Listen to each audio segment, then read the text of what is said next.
দেখেন মালিক বিন দিনার আলাইহি রাহমার কথা বলছি, যিনি ৬০ বার হজ করেছেন। তিনি একবার হজে গিয়েছেন, দেখলেন ওই বছর প্রচুর হাজি হলো, প্রচুর হাজি। রাতে ঘুমাতে গেলেন ১০ই জিলহজের পরের দিন। যখন ঘুমাতে গেলেন আওয়াজ আসলো গায়েব থেকে, কে জানি বলতেছে খাবের মধ্যে, স্বপ্নের মধ্যে, এই মালিক বিন দিনার, এই বছর যত হাজি আছে প্রত্যেকের হজ আল্লাহ কবুল করছেন একজন ছাড়া। সবার হজ কবুল, একজন ছাড়া। তখন মালিক বিন দিনার খাবে স্বপ্নে জিজ্ঞেস করছেন, হুইজি, কে সে? তখন আওয়াজ আসতেছে মুহাম্মদ বিন হারুন বলখি আলাইহি রাহমা, এক আল্লাহওয়ালার কথা বলছেন যে হারুন বলখির হজ আল্লাহ কবুল করে নাই, তার মুখে মেরে দিয়েছে। তো যখন এই অবস্থা হয়েছে বলতেছে তাকে গিয়ে জানান। মালিক বিন দিনার ঘুম থেকে উঠলেন, ফজর নামাজ পড়লেন, খোঁজা শুরু করলেন। এখন যারা হজে গিয়েছে তারাই বিষয়গুলি জানে যে এক একটা তাবুক আলাদা থাকে। বাংলাদেশ থেকে যারা যায় তাদের তাবুক আলাদা, যারা ইয়ামান থেকে যায়, মিশর থেকে যায়, তাদের তাবুক আলাদা, হিন্দুস্তান থেকে পাকিস্তান থেকে যায় তাবুক আলাদা। এক একটা দেশের এক একটা আলাদা আলাদা গোত্র আছে। ওখান থেকে প্রত্যেকে এরহাম বাঁধে, নিয়ত করে হজ করে। এখন খুঁজতেছে বলখিবাসীরা কারা। খুঁজতে খুঁজতে এক জায়গায় যখন দেখলো ওখানে বলখি লেখা, বলখবাসীরা, ওখানে গিয়ে জিজ্ঞেস করছে হারুন বলখিকে চিনেন? বলে হ্যাঁ চিনি, কিন্তু অনেক বড় আল্লাহওয়ালা, পরেজগার বান্দা। তিনি তো কিয়ামুল লাইল করে, সারা রাত ইবাদত করেন, সারা দিন রোজা রাখেন। সুবহানাল্লাহ। এরকম অবস্থা, এত ইবাদত গুজার। বলতেছে বলেন কি? বলে ওনার ঠিকানা কই? বলে হুজুর, যে পাহাড়ে গেলে একটা ছোট্ট ঘরে দেখবেন ইবাদত করছে মনে হয়। গেল হযরত মালিক বিন দিনার কাছে গিয়ে দেখতেছে এখন ইবাদত করছে। যখন ইবাদত করছে, নামাজ সালাম ফিরালো, সালাম দিলেন মালিক বিন দিনার, আসসালামু আলাইকুম ইয়া মুহতারাম। তিনি ওয়ালাইকুম আসসালাম ইয়া মালিক বিন দিনার বলেন। সুবহানাল্লাহ। বলে আপনি আমাকে চিনেন নাকি? বলে জি, যিনি আপনাকে পাঠিয়েছেন আমি তারই বান্দা। যখন মালিক বিন দিনার বলে আপনি এত পরেজগার ব্যক্তি, আপনি জানেন আমি কে? বলে এটাও জানি, নিশ্চয়ই কেউ না কেউ খাবে আপনাকে বলেছে যে আমার হজ এই বছরও কবুল হয় নাই। অবাক হয়ে গেলেন, স্ট্রেঞ্জ হয়ে গেলেন। বলে ব্যাপার কি?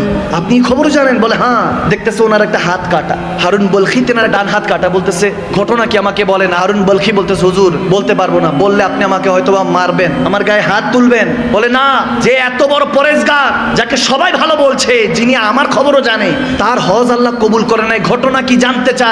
বলে হুজুর শুনেন তাহলে, এটা আমার 25তম হজ, আমি 24 বছর ধরে হজ করছি। কেউ না কেউ আল্লাহ ওয়ালা এসে আমাকে বলে দিয়ে যাচ্ছে তোমার হজ আল্লাহ কবুল করে নাই। হারুন বলখি, তোমার হজ তোমার মুখে মেরে দেওয়া হয়েছে, নাউজুবিল্লাহ, আল্লাহ কবুলই করে নাই। তিনি কান্না করে উঠলেন, হাউমাউ করে উঠলেন। বলে হুজুর 25 বছর আগে আমি শরাবী ছিলাম, শরাব পান করতাম, মদ পান করতাম, বেহুশ হয়ে থাকতাম, খুদের মধ্যে থাকতাম না, বেখুদ হয়ে যেতাম। হুজুর আমার হুশ থাকতো না। রমজানের ওয়াক্ত ছিল, সবাই ইফতারের জন্য তৈরি করছে, নিজেদেরকে প্রস্তুত করছে। আমি মদ পান করে যখন ঘরে প্রবেশ করলাম, ক্ষুধা পেয়েছে, খাবারের জন্য যখন হাত বাড়াচ্ছি, মাকে বললাম রুটি দাও, গোশত দাও।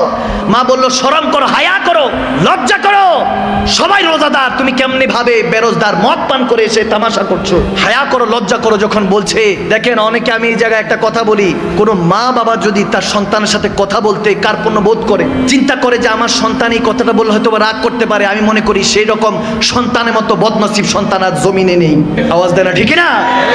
যেই মা বাবা আপনাকে জন্ম দিল, সেই মা বাবা যদি চিন্তা করে যে আমার ছেলে আমার মেয়ে মনে হয় রাগ করবে এই কথা বললে, তার মতো বদনসিব আর নেই।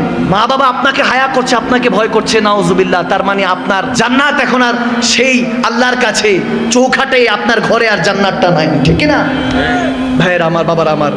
মা যখন বলো হায়া করো, লজ্জা করো, সে হারুন বলখি বলে হুজুর আমি এটা শুনে রাগ মাথা উঠলো, আমি একটা থাপ্পড় দিলাম আমার মাকে, নাউজুবিল্লাহ, থাপ্পড় দিলাম।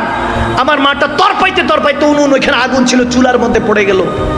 আমাকে কয়েকজন ধরাধরি করে, যেহেতু নেশায় ধুচ্ছিলাম, খবর নাই, বেহুশ, ঘরের মধ্যে আমাকে বন্দি করলো। পরের দিন ঘুম ভাঙলো, দেখি আমার স্ত্রী ওয়াইফ ব্যাগ গুছাচ্ছে। বললাম কি ব্যাপার, কোথায় যাচ্ছ? বলে যে মায়ের সন্তান হতে পারে না, সে বউর স্বামী কিভাবে হবে? আমি তোমার সংসার করব না। বলে আমার মা কই? বলে তোমার মা রাতের বেলায় জানাজা হয়ে গিয়েছে। চিৎকার দিল সন্তান। বলে কি বলো?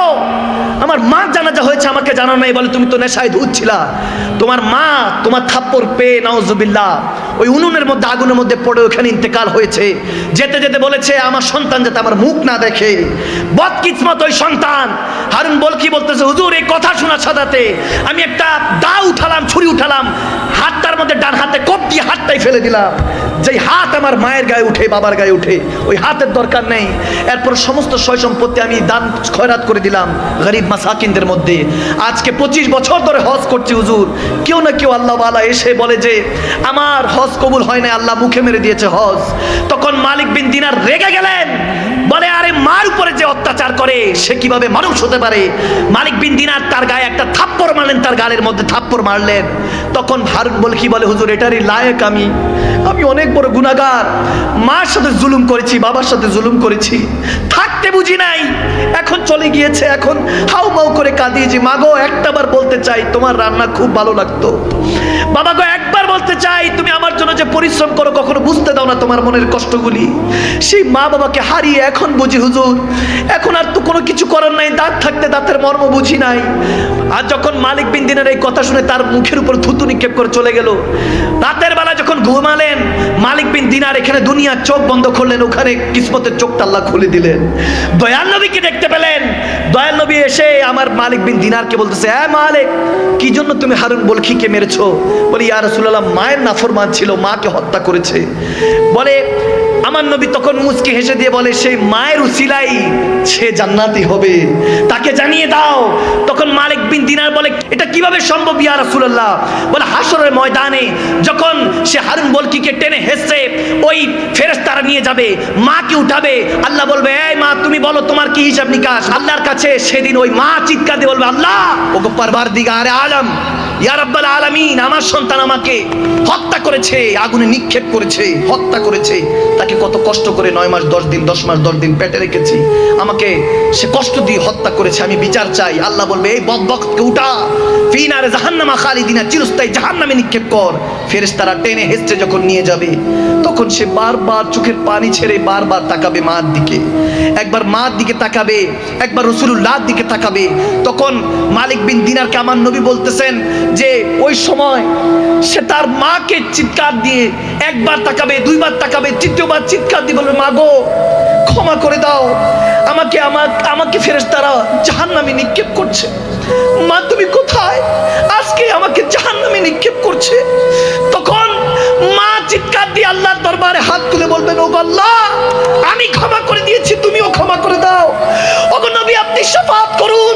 আমার নবী বলে আমি সেই মার আর্তনাদ চিৎকার শুনে বলবো ভয় পাইস না, টেনশন নিস না, যেখানে মা সুপারিশ করেছে রব্বে কারীম ক্ষমা করে দিয়েছে। ওয়ারযুকনা শাফাআতাহু ইয়াউমাল কিয়ামা, ওই দিন নবী সুপারিশ করে মালিক বিন দিনারকে বলছে শুধু মার চোখের পানির জন্য, যে মাকে সে হত্যা করেছে আগুনে নিক্ষেপ করে, সেই মা জাহান্নাম থেকে উদ্ধার করে, তার উসিলায় আল্লাহ তাকে জান্নাতি বানিয়ে দিবে। আমি বলতে চাই ভাইয়ের আমার, বিররুল ওয়ালিদাইন, মা বাবার খেদমত করুন। যদি বিছানায় পড়ে থাকে তারপর খেদমত করুন। মা বাবার খেদমতের উপরে কিছু নেই দুনিয়াতে। আপনি সাকসেস হতে পারছেন না, আপনার টেনশন ডিপ্রেশন ঘাস করছে, কিছু লাগবে না। আপনি যদি দেখেন আপনি কোনো কাজে হেরে যাচ্ছেন, যান মার কদমে গিয়ে চুমু খান, বাবার কদমে গিয়ে চুমু খান। ওই চৌখট জান্নাতের চৌখটে চুমু খাওয়ার সাথে সাথে রব্বে কারীম আপনার সমস্ত বোঝা মনের কষ্টগুলি হালকা করে দিবে। সুবহানাল্লাহ।